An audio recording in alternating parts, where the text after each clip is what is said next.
नमस्कार, मैं रेणुका चौधरी और आप देख रहे हैं द इंडिया। यूक्रेन में चल रहे संघर्ष के बीच एक बड़ी अपडेट सामने आई है। जानकारी के मुताबिक अमेरिकी राष्ट्रपति डोनाल्ड ट्रंप और रूस के राष्ट्रपति पुतिन के बीच बातचीत हुई है।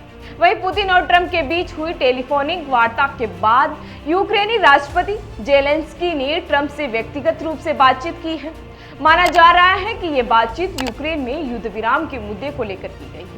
बता दें कि पुतिन और ट्रंप के बीच हुई वार्ता में रूस ने यूक्रेन की ऊर्जा सुविधाओं पर हमले को अस्थायी रूप से रोकने पर सहमति जताई थी, लेकिन ट्रंप के द्वारा प्रस्तावित 30 दिनों के पूर्ण युद्ध विराम को लेकर पुतिन ने खारिज कर दिया है। इसके बावजूद पुतिन ने इस पर सहमति जताते हुए बताया है कि रूस और यूक्रेन के बीच शांति की प्रक्रिया जारी रखी जाए। यही कारण है कि इस वार्ता को लेकर कई तरह की प्रतिक्रियाएं भी सामने आ रही हैं, क्योंकि पूरी दुनिया को उम्मीद थी कि रूस और इस बातचीत पर युद्ध विराम की ओर कदम बढ़ाएगा, लेकिन पुतिन ने इसे नकारते हुए सीमित युद्ध विराम की सौगात की है।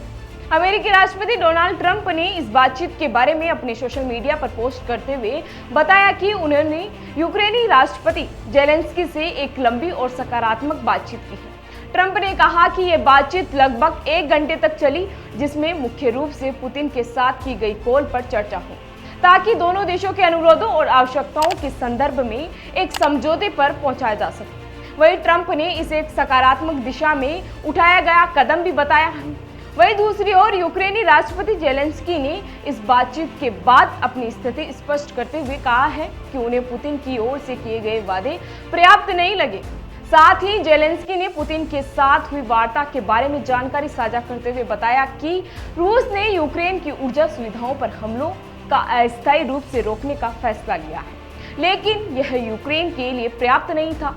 रूस के रुख को देखकर यह स्पष्ट होता है कि युद्ध विराम की बजाय उन्हें सिर्फ अस्थायी राहत दी जा रही है। इसी बीच रूस और यूक्रेन के बीच लगातार संघर्ष जारी है और वहीं पुतिन के द्वारा अस्थायी युद्ध विराम के प्रस्ताव के बाद दोनों देशों ने एक दूसरे पर हवाई हमलों का आरोप भी लगाया है। माना जा रहा है कि इसके कारण संघर्ष और बढ़ गया है और यूक्रेनी नागरिकों को नुकसान का सामना करना पड़ रहा है। ऐसे में यूक्रेनी राष्ट्रपति जेलेंस्की ने यह स्पष्ट किया है कि उनका देश केवल एक ठोस और स्थायी युद्ध विराम चाहता है, जो पूरी दुनिया के लिए एक सकारात्मक संदेश हो सकता है।